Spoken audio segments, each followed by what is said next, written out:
Son las 7:11 de la mañana. Gracias por acompañarnos en la señal de éxitos. Llegamos desde Caracas a todo el país a través de nuestras emisoras, de nuestro circuito. Transmitimos a través del canal 990 de Simple TV, también a través de mundour.com y de nuestras aplicaciones en video. Yo creo que la mejor forma de plantear el tema que nos ocupa a esta hora de la mañana, a las 7 de la mañana, nuestro tema central, es volver por un instante a los titulares. Titulares sobre el TPS que había reservado para este momento. En Mundo UR, que leemos que 10 días tiene Donald Trump en la Casa Blanca y las decisiones que ha tomado en política migratoria han sido noticia en el mundo. Una de ellas, la suspensión de la prórroga del TPS, que afecta a más de 500,000 de venezolanos que viven en Estados Unidos. Algunos ubican la cifra en aproximadamente 600,000. En este siguiente reporte que vamos a escuchar, Valentina González destaca, digamos, lo más destacado en esta nueva era Trump. El presidente Donald Trump busca frenar la migración irregular hacia Estados Unidos. 4 días después de asumir el cargo, inició las deportaciones que prometió en la campaña electoral. El viernes 24 de enero envió por avión a su país de origen a 264 guatemaltecos. Ese mismo día, 88 pasajeros llegaron a Brasil en un vuelo que prendió las alarmas de la región porque los deportados iban esposados de manos y pies. El gobierno de Lula reclamó por las vías diplomáticas al de Trump, pero Colombia reaccionó diferente. El presidente Gustavo Petro se negó a recibir 2 aviones que iban rumbo a Bogotá si sus ciudadanos no tenían un trato digno. La medida provocó una crisis diplomática el domingo 26 de enero. Trump impuso como presión sanciones a funcionarios y cancelación de citas de visas. El canciller Gilberto Murillo dijo que solo se trató de un impasse y aceptaron el envío de migrantes en aviones militares de su país. Llegaron 2 vuelos procedentes de los Estados Unidos con nuestros connacionales que fueron deportados. Llegaron 210 personas. Ninguno tiene antecedentes pendientes con la justicia. Quien habla es Marta Hernández, directora de Migración Colombia, tras el aterrizaje de 2 aviones en Bogotá. Según declararon los deportados, la mayoría tenían menos de 20 días de haber ingresado ilegalmente a los Estados Unidos por la frontera y habían sido capturados por la policía migratoria. Escuchemos el testimonio de uno de los deportados. Era trato inhumano, pero por lo menos las pertenencias las teníamos. En Texas sí nos botaron absolutamente todo, nos dejaron solamente celular y pasaporte. Cuando veníamos en el vuelo de la Fuerza Aérea veníamos como extraditados, encadenados de pies a cabeza. En México, la presidenta Claudia Sheinbaum informó que recibieron a más de 4,000 deportados de Estados Unidos en la primera semana del gobierno de Trump. La gran mayoría de ellos mexicanos y mexicanas. Los mexicanos son cerca de la mitad de los 11 millones de indocumentados en Estados Unidos y sus remesas representan casi el 4% del Producto Interno Bruto de la nación azteca. México no quiere ser el tercer país seguro que busca Trump para los deportados, y todo indica que será El Salvador. De llegar a un acuerdo con Nayib Bukele, Estados Unidos podría deportar inmigrantes de terceros países para que soliciten desde allí protección de asilo y no desde suelo estadounidense. Entre tanto, las redadas del Servicio de Inmigración y Control de Aduanas, mejor conocido como ICE, se llevan a cabo en zonas donde tradicionalmente los migrantes han hecho vida durante décadas, como Chicago, Colorado, Texas y el Bronx en Nueva York. Como se vio en los primeros días de su gobierno, la migración será un tema central del mando de Trump, una estrategia que hasta ahora tiene el foco puesto en América Latina. Claro que esta decisión de Trump ha generado reacciones, muchas. Ejemplo, en EFE se recoge que organizaciones de venezolanos en Estados Unidos condenaron este miércoles esa revocación de la extensión del estatus de protección temporal, TPS, para venezolanos confirmada por el gobierno Trump. En contrapunto, leemos que el dirigente político Enrique Capriles lamentó que el gobierno estadounidense revocara esta extensión del TPS hasta octubre de 2026. Todos los venezolanos que tienen TPS en Estados Unidos pasaron por un proceso estricto de verificación de documentos por parte de las autoridades, dijo Capriles. O el presidente de VEPEX, José Antonio Colina, quien emitió un comunicado este miércoles para rechazar también la anulación a la extensión del TPS a más de 600,000 venezolanos. A través de X, la Organización de Venezolanos en el Exilio tildó la decisión de muy grave porque dejaría en situación de ilegalidad a más de 600,000 personas que se encuentran en Estados Unidos. Yo ayer leía unas declaraciones de Rick Scott, quien matizaba de alguna manera diciendo, y lo voy a citar, las protecciones del TPS siguen vigentes, pero Trump tiene razón al revisar y revertir la extensión amplia de Biden. Ese es un tema. Yo no quiero mezclar peras con manzanas, pero es que sí comentar que Trump informó además que va a firmar una orden ejecutiva para habilitar 30,000 camas en Guantánamo destinadas a la detención de inmigrantes considerados como peligrosos. Y en este caso vamos a escuchar este otro sonido. Estoy también firmando una orden ejecutiva para instruir a los departamentos de Defensa y de Seguridad Nacional a comenzar a preparar una instalación para 30,000 personas migrantes en la bahía de Guantánamo. Tenemos 30,000 camas en Guantánamo para detener a los peores criminales extranjeros ilegales que amenazan al pueblo estadounidense. Algunos de ellos son tan malos que ni siquiera confiamos en los países para retenerlos, porque no queremos que vuelvan. Insisto, no mezclar peras con manzanas, no es que se esté refiriendo a quienes pues no se les renovaría el TPS, pero son dos decisiones migratorias de interés, creo. Ahora, quiero presentar a nuestro primer invitado, a esta hora es Arturo Bravo. Arturo es abogado binacional, es profesor universitario de la Universidad Católica Andrés Bello y de la Universidad de Miami. Es socio principal de la firma internacional Crosswise en Miami y en Caracas, firma que maneja temas migratorios, entre otras áreas. Doctor Bravo, ¿cómo está? Bienvenido. ¿Cómo está, Román? Buenos días. Buenos días, gracias por atender nuestra invitación. Yo quiero ir con lo primero. Están los anuncios de Trump como candidato y ahora como presidente. Está esta decisión anunciada por la secretaria de Seguridad Nacional, Kristi Noem, pero está también lo dicho por Rick Scott ayer. Dice, insisto, las protecciones del TPS siguen vigentes, pero Trump tiene razón al revisar y revertir la extensión. Lo primero, ¿está o no está vigente el TPS para los venezolanos hoy? Sí, creo que el primer punto aquí, y para calmar, porque supongo que muchas familias de venezolanos que están con TPS están en Estados Unidos muy preocupados con todo esto, el TPS sigue vigente hoy en día. No se ha revocado el TPS como concepto. Lo único que pasó, que no deja de ser poca cosa, es que se revocó una extensión que el secretario Mayorkas del gobierno de Biden había puesto por 18 meses.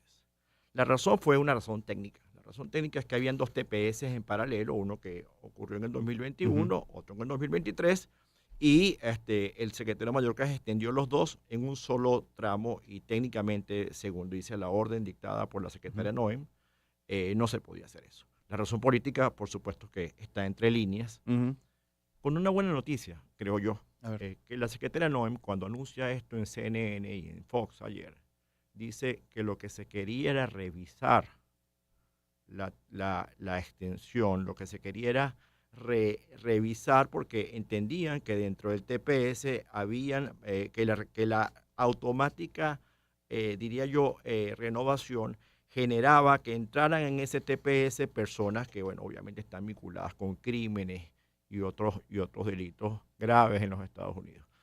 ¿Y por qué si hay una persona que está vinculada a delitos graves en Estados Unidos obtuvo un TPS? Es que no hubo un buen filtro.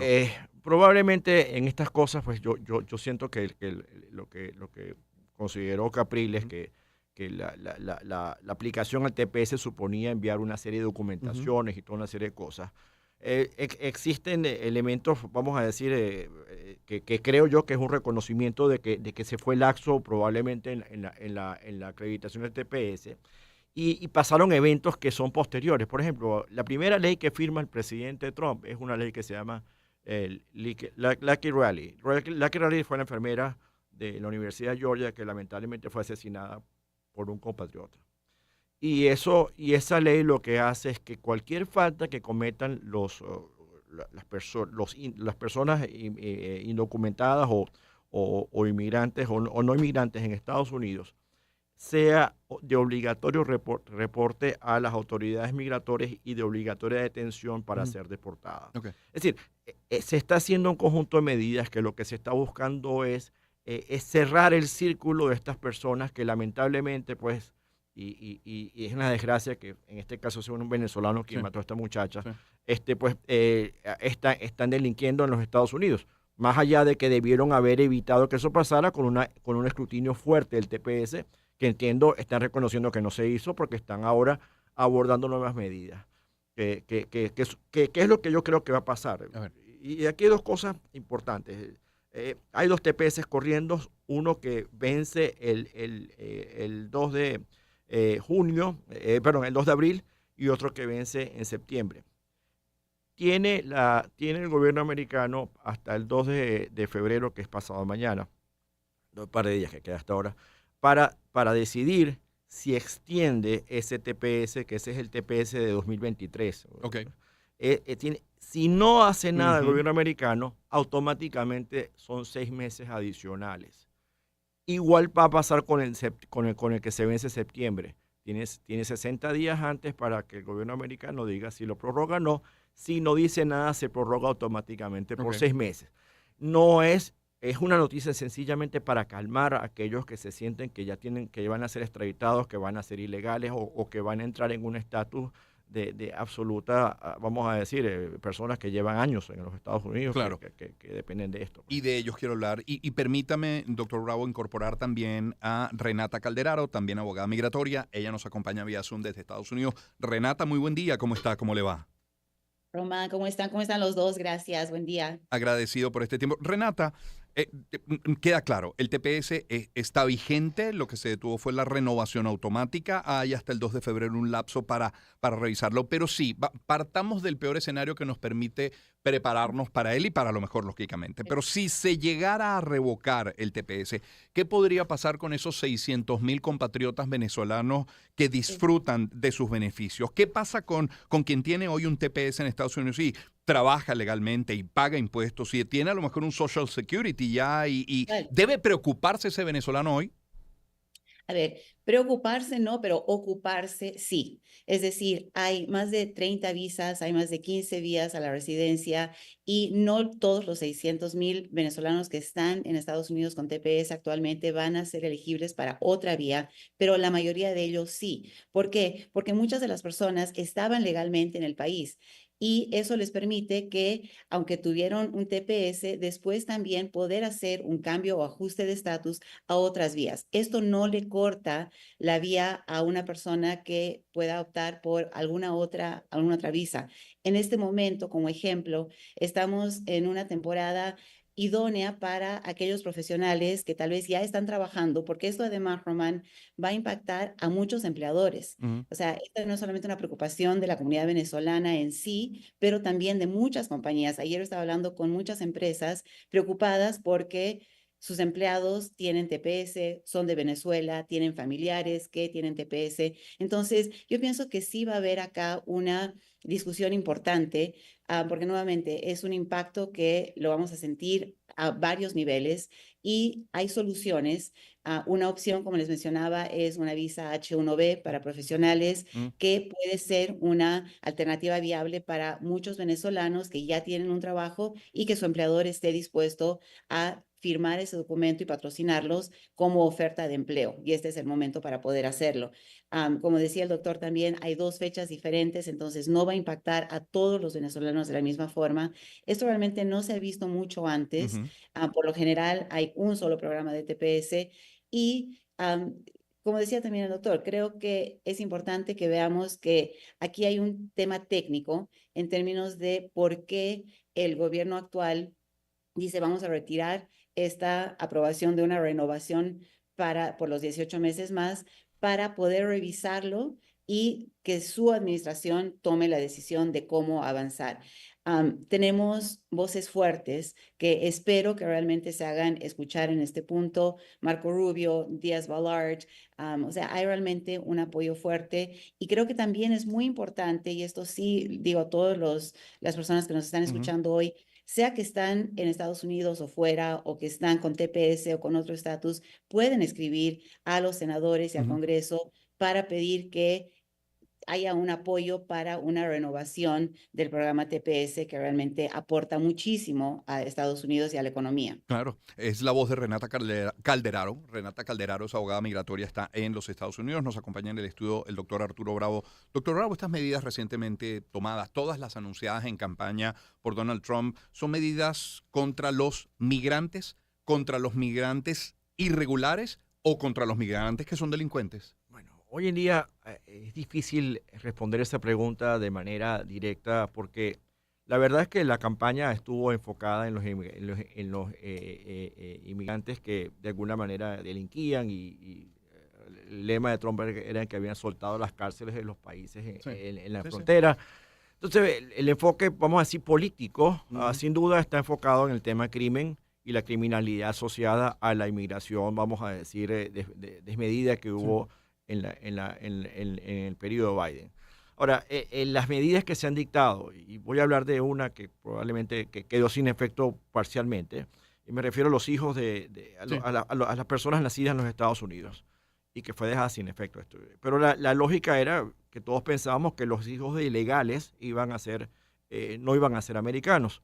Cuando uno lee la orden, dice básicamente los hijos de personas que tengan cualquier estatus que no sea de migrantes. Es decir, los hijos de estudiantes, los hijos de turistas, los hijos de así las personas hayan ingresado legalmente a Estados Unidos, bajo esa orden que está hoy sin efecto, no tenían derecho a que sus hijos fueran americanos. No.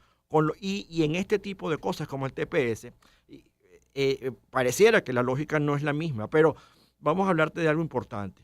Las razones políticas que motivaron al TPS, según lo que originó el TPS en el 2021-2023, se mantienen intactas. Claro. Y creo que lo que se quiere hacer, probablemente, bueno, esto es especulativo, es sencillamente regularizar o cómo se va a extender o a quién se le va a extender, con lo cual pareciera que el foco pudiera estar más vinculado a lo que acabamos de hablar, al crimen o a las personas que han delinquido y delitos pues menores incluso deberían estar, o sea, quieren tal vez una política de cero tolerancia con respecto a la posibilidad de que estas personas protegidas por el TPS hayan tenido en los Estados Unidos algún tipo de delito, así sea muy, muy pequeño. La ley Lucky Raleigh es un ejemplo importante de esto. Doctor Bravo, ¿sugeriría usted también que si alguien tiene hoy el beneficio del TPS, explore alguna otra vía, algún otro estatus migratorio distinto al TPS? Se lo sugiero, no, como lo dijo muy bien la doctora, es ocuparse, sí, porque el TPS, vamos a hablar de dos cosas y perdona que me extiendo un poquito. El TPS de El Salvador o de Nicaragua, pero el de Nicaragua fue dado por un terremoto que hubo en los años 80 y ese TPS duró toda la vida. O sea que la razón de fondo probablemente pueda perdurar por años, pero yo creo que la lógica indica que el TPS, como su nombre lo dice, es un régimen temporal. Temporal puede ser 50 años, temporal puede ser 2 días. No quiero ponerle temporal un término. Pero digo esto porque creo que la lógica de cualquier persona que se encuentra bajo TPS, y creo que esto es una buena señal de alarma, es tratar de ajustar su estatus bajo otros regímenes que la doctora básicamente ha puesto en la mesa. Uno de ellos es el H1B. En fin, hay muchas opciones para muchos de ellos, porque algunos tal vez no tienen ninguna o muy pocas. Entonces, yo creo que es momento de ocuparse para aquellos venezolanos que estén protegidos por esto, dejando de un lado pues la opción de que el TPS permanezca o se extienda o pueda seguir en el tiempo. Antes de volver con la doctora Calderaro, doctor Bravo, si alguien llegó a los Estados Unidos bajo la figura del asilo, migró a la figura del TPS, ¿puede volver otra vez a la del asilo? Es que el asilo tiene sí, primero que todo, mucha gente que tenía asilo aplicó para el TPS. Okay. Eso es punto número uno. ¿Y ahora? Pero no desistió del asilo. Okay. El asilo continuó en paralelo y eventualmente no los han citado para la entrevista y eventualmente sí muchos que citaron por la entrevista desistieron o dejaron sin efecto eso. Muchos, caso por caso. Entonces, el evento de que uno haya optado por el TPS no quita otras opciones que esa persona haya tomado. A lo mejor criterio es la doctora, pero entiendo que funciona de esa manera. Doctora Calderaro, hablaba usted hace un momento de contactar a congresistas, es una vía para ejercer presión. Más allá de eso, ¿hay organizaciones en Estados Unidos que puedan ayudar a los venezolanos que estén en esta situación, que estén hoy preocupados? ¿Existen, las hay? ¿O todos son abogados migratorios legales? Y en ese sentido le preguntaría qué tan costosa sería esa asesoría inicial o incluso pasar a apuntar a otro trámite. Claro. Sí, y es una buena pregunta. Creo que es importante destacar que Estados Unidos es un país de migrantes, o sea, todos somos migrantes y vemos también que tenemos esa representación en el Congreso. Entonces, escribir esas cartas, escribir un email que literal puede tomar 5 minutos, entrar a la página del senador, del congresista en su área donde viva, y nuevamente, eso no depende de que la persona tenga un estatus específico o no. Entonces, eso definitivamente va a apoyar mucho a que el gobierno sepa que sí queremos tener una renovación del TPS. En términos de organizaciones también las hay. Hay las organizaciones The Catholic Charities, de Legal Services Greater Miami. En cada ciudad hay muchas organizaciones que apoyan a personas que son del extranjero y que están en una situación que justamente quieren ver qué opciones, además obviamente de los abogados y las firmas jurídicas privadas. En nuestro caso, digamos como ejemplo, la primera reunión es una cita sin pago en el cual justamente se pueden explorar otras vías, otras soluciones, porque nuevamente las hay. Y especialmente hay muchas personas, como mencionaban, que tenían algún otro tipo de trámite, ya sea asilo, ya sea que estaban con otra visa, y cuando existió la opción de un TPS, saltaron al TPS, pero ahora pueden renovar otro tipo de visa, o también han habido cambios en el tema familiar, tal vez se han casado, tal vez han tenido otros hijos, etcétera. Entonces, sí hay que explorar las diferentes y múltiples vías, porque realmente cuando vemos las leyes migratorias de Estados Unidos, son muy abundantes en las opciones que existen. Y creo que lo importante también es, dentro de la ley, poder ser creativo. Hemos hecho visas de artistas para personas, bueno, para muchos clientes venezolanos, y a veces uno piensa que uno tiene que ser no sé, que ha ganado un Grammy, etcétera, y no necesariamente. Puede hacerse a través de empleo, puede hacerse a través de asilo. O sea, hay muchas opciones que existen y es importante analizarlas todas y no por el pánico alarmarse y simplemente decir o no hay opción o tomar la primera opción que ven. Sí. Es Renata Calderaro desde la ciudad de Miami, desde la Florida, desde el sur de la Florida. Tenemos en el estudio al doctor Arturo Bravo. Doctor Bravo, hay otro titular en Mundo R y de hecho incluye un reporte que invito a nuestra audiencia a escuchar, un reporte de Stephanie de Sousa, según el cual la incertidumbre que viven los hispanos en Estados Unidos a propósito de las deportaciones genera muchas dudas. En caso de que alguien califique para la deportación, ¿cómo opera la deportación? Es decir, yo soy susceptible de ser deportado y efectivamente hay una medida en ese sentido en mi contra. ¿Qué opciones tengo? ¿Cómo ocurre? ¿Cómo debe pasar? Sí, bueno, hay varios temas aquí alrededor de esto. Bajo la nueva administración de Trump se acordó un proceso expedito de deportación que facilita la posibilidad de que alguien sea deportado una vez detenido y tenga presencia ilegal en los Estados Unidos.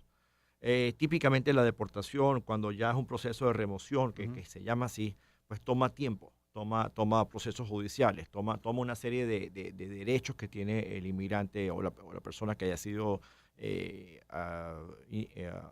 le hayan imputado una presencia ilegal, de ejercer derechos. Pero la realidad hoy en día es que, por ejemplo, el ICE, que es la oficina encargada de detener personas ilegales en los Estados Unidos, inclusive públicamente hay una orden que les ordenó a los oficiales a aumentar la cuota de detenidos. Las detenciones hoy en día uno ve en la televisión, en las ciudades más importantes, en ciudades que se llaman santuarios, que de alguna manera tienen una política laxa en favor de los inmigrantes, han ido aumentando. Y casi todas estas personas que son detenidas bajo esa óptica pasan por un proceso expedito, pues que los deportan de manera casi que inmediata. Los otros o las personas, por ejemplo, cuando uno está en un asilo y le es negado el asilo y empieza un proceso de remoción, pues ya eso supone que hay derechos en los cuales puede pasar tiempo hasta que se decida la deportación, y con derechos de recursos y una serie de cosas. Entonces son como dos cosas distintas. Claro. Bueno, yo por razones de tiempo debo despedir esta conversación, agradecer a Renata Calderaro, abogada migratoria de Estados Unidos, Arturo Bravo, el doctor Bravo nos acompaña acá, abogado binacional, profesor universitario de la UCAB, de la Universidad de Miami, socio principal de la firma internacional Crosswise en Miami y en Caracas, firma que maneja temas migratorios. Voy a colgar en mis redes sus datos por si tienen alguna otra pregunta que se nos haya podido escapar. Agradecerles a ambos, a Renata, a usted, doctor. Nos vamos a la pausa, volvemos enseguida con más.